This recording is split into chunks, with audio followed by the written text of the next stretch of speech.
So right now it's like there's this sort of calm, or things are, I want to say the aftermath, but there's no drama.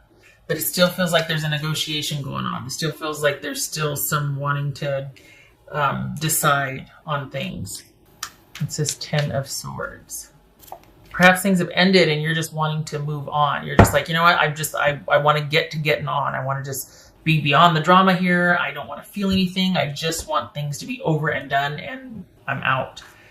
And I think maybe your person is the one still hoping that you are going back and forth, deciding that you might not be as solid on this ending. And in actuality, it looks like maybe you both are still struggling. I mean, we got the Swords, the Cups, and the High Priestess here. Both of you are still kind of adjusting to this. It's not quite finished yet. What's this Ace of Pentacles about for Virgo? You're done. You don't want this anymore. Well, I shouldn't say that. Hold on. What's this person? You know what? Neither one of you know what to do. 7 of Wands, 9 of Swords. You're still fighting. Part of you's done, and then the other part I think might be secretly hoping for an epiphany, because I think it's almost like if this was salvageable, let's talk about that and let's see about that. But in your mind, it's almost like it's not. So you're already pretty much ready to be out the door. But you don't want it the way it is now. It's almost like would you be open to something newer and better? And I think your person is really hoping that you will return to the fold, and that you will want to. I think they might be trying to get out in front of this and to convince you, or to kind of do things that are not really like them, to do different things, to try and, wow you or impress you. I think they want to work on this. I don't think you do, unless it's going to be better than before, unless you can be shown or convinced that they mean it. I think you're looking to be saved from having to make the decision or the reality that it's really over for you. Because even if they could salvage it, you're going to be standing there with your, arms folded across your chest and not really giving much anyway. You're going to be suspicious. You're going to be not wanting to open up because the trust has been broken here. So it's almost like your back's up against the wall, and for all intents and purposes, you're done and you're ready to march. But if there can be some way that you are able to be convinced to see out of this, you wouldn't be against that either. Like, you would be open to it. It's just that part of you is like, well, I don't think so. But then the more that they would try to convince you, the more you'd want to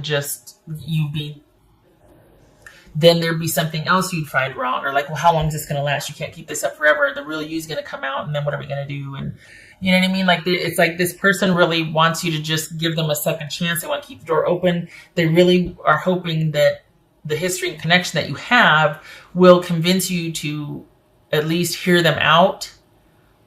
They might not have a plan beyond trying to wow you and show you things. And it looks like you might be aware of that, and you're just like, oh God, for as much as I don't want to admit that I might want this second chance or with this person, I still don't think it's possible. And then it's almost like seeing that it would be possible would backfire, because it just make you more suspicious. Like, okay, that's usually not like how they are. So it's going to fall out sometime. The other shoe's going to drop. Like, this is not going to last. They can't have changed. They're just doing this because of the situation we're in. But 2 weeks from now, they're going to go back to being how they always were.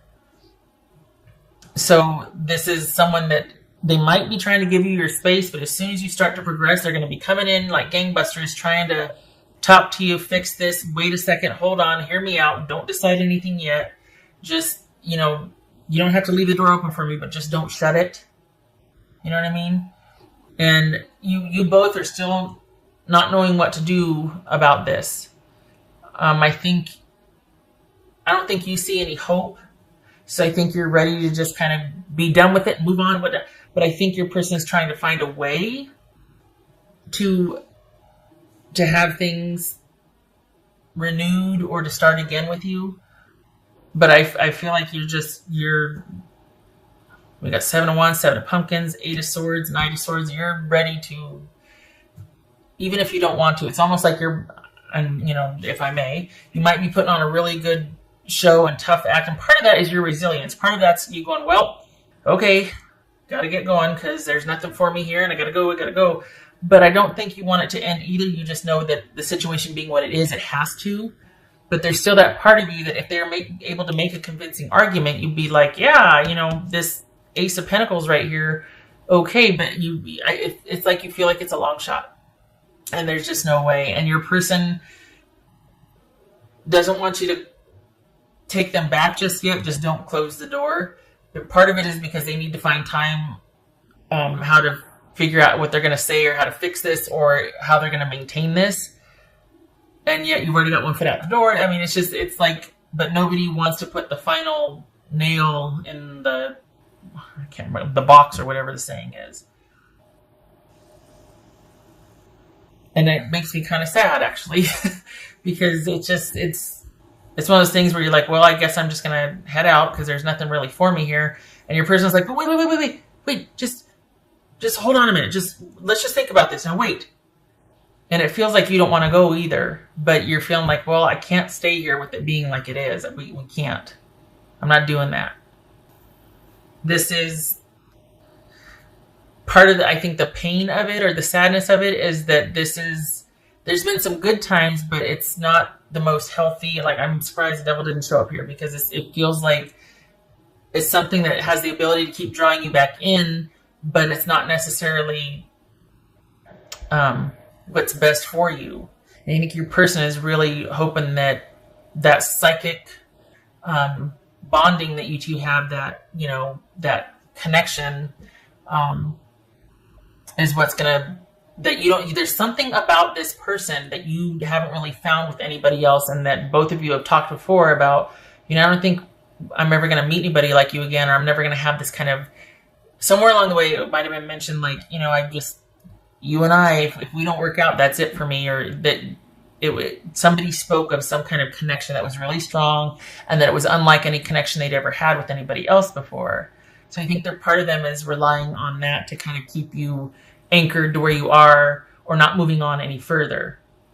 Because as it is now, there's been some kind of event or breakup, but you're still dealing with each other in some capacity, whether you're texting or something, both of you aren't out the door yet. So perhaps it's like, well, maybe we should break up. I mean, it's definitely on the table if it hasn't already happened, but nobody wants to make the first move or the final say. The past, it's almost like, don't remind me of the past. Show me what I can look forward to in the future, because if we're going on the past hasn't much to go on here. For this person to really want you to stay and yet you're ready to leave, who was benefiting, It doesn't look like you were. And yet it's like, dang it, because the bond was strong. Like, the connection was there. But Queen of Pentacles could be Capricorn. But that's you. If you haven't... See, and I don't feel like this is you moving on. I feel like you're like, I just need to be left alone for a while. You just need to give me some space to think. I need to be able to take care of me and my own. Unto myself, you leave me alone. I need to reground my life, and I can't do it with you in it or you looming over me with wanting to know about reconciliation. Can we try again? Can I forgive you? All that. I need time to think. And it's a damn shame, too, if I may, because you were quite the good partner. This is somebody who believes in... they make very good partners because they're very practical and they're very stable and reliable and trustworthy. And they got their eye on the future, which always ensures that the present will stay just as stable as they're planning for the future to be stable. So... Oh, thank God, I thought I said passing. The sacredness of pausing. So it says winter. So good. And we got the Queen of Pentacles here. And Pentacles, if I'm not mistaken, are the suit for winter. So yay, because this is all about you probably through the winter, being under yourself. I still don't feel like it's finished though. Honestly, I feel like this is not over. I don't know if there's kids involved or extenuating circumstances, health or family, but this is still you not having fully left. You're by yourself, preferably so. I mean, you're asking for time at least, but neither one of you is putting the final nail in the coffin. There it is, that nail in the coffin. Halloween reference, fine. But because neither one of you know what to do, because I guess it needs to be handled strategically. There's not just emotions involved here too. There's some other things that need to be considered before you can put the final touches on things. And I think your person is hoping that that'll buy them enough time to eventually have you return. But that again bothers me because here you are doing all the thinking and planning, and they're just hoping that you'll come back to them. Well, maybe you don't want to go back. Maybe you want to move forward. What's in the future for you? Like what are they offering for the future? Or they just want to get things back to the way they were. There was nothing working for you there. It was all about them. If I can't be a good example, let me be a horrible warning.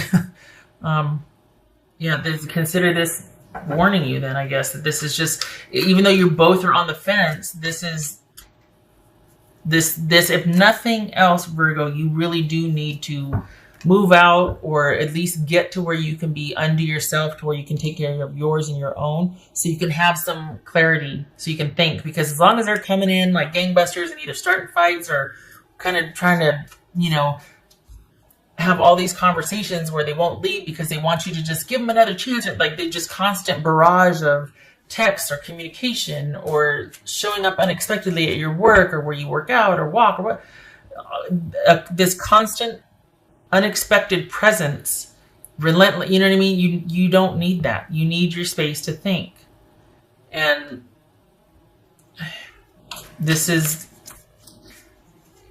it's probably because your person knows that if you do get the time to think, that you're just going to decide, you know what, I just don't see any way for us to, I'm sorry, the door is closed, I've reached a turning point. They don't want to hear that. What else for Virgo? This would be what your person was saying. Well, okay, you feel like home to me. Yeah, I mean, look at this. We got Judgment and the Empress and the High Priestess. This is like, don't do anything yet. I got to come up with a plan to try and have you reconcile with me. So don't do anything yet. And you're like, what? Yeah, just give me more time to think about how to convince you to come back. You feel like home to them.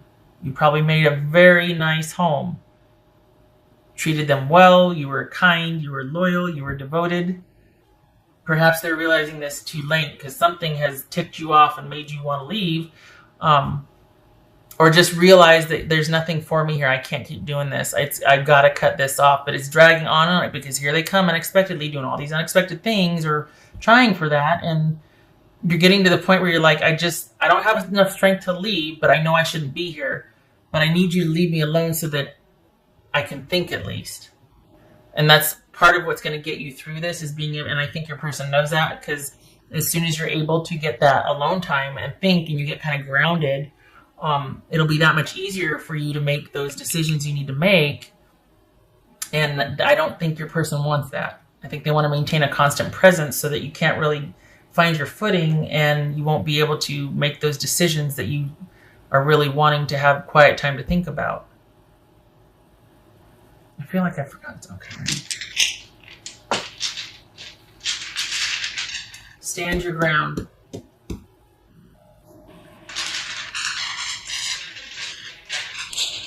Just because you don't know what to do doesn't mean you won't.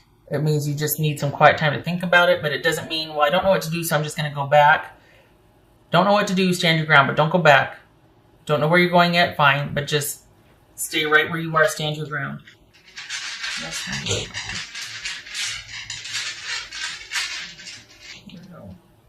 Probably a lot of confusion and uncertainty in the future, but you've got what it takes to weather that. You also are going to be, got quite a few friends and family around you that could help with that, but 5 of Cups, yeah, I bet you're disappointed. And the Hangman reversed. Okay, so this is you. Okay. Take all the time you need. I mean, it's never easy, is it? But we've got Five of Cups here, sadness and disappointment, probably because you know that there's no fixing this right now. If nothing else, you have to be able to think either. You can't think either way. You've got to be able to get by like under yourself, by yourself, alone, so that you can think. Because you're letting emotions lead, and you're just disappointed and you're sad, and rightfully so. I mean, this is a huge relationship for you that's ending. There's sadness and disappointment and grieving, and you need time to be able to do that. You're not able to move on. You're not able to transition. You're not able to let things go while you're still kind of surprised all the time, and someone's trying to convince you to stay. And I mean, it's bad enough that you two are like, I don't know what to do. Nobody knows what to do here. The best thing for you is for you two to, so that you can come up with your own solutions. And then if the situation warrants it, you two can, I'm not saying that for advice, but honestly, you both need to be able to be under yourself so you can think. And this person that keeps crowding you and coming in is not giving you the time to do that. I'm sorry. I know this isn't easy. I do hope that you're able to get the time to think, though. And you might decide that, you know what? Okay, let's give this new start. Let's really try. And they have the best of intentions. You might decide. We got the warning here, and we've got needing to at least pause to think about it. So even if that is in the cards, right now it's not. What is you needing to get away from this situation to be able to think.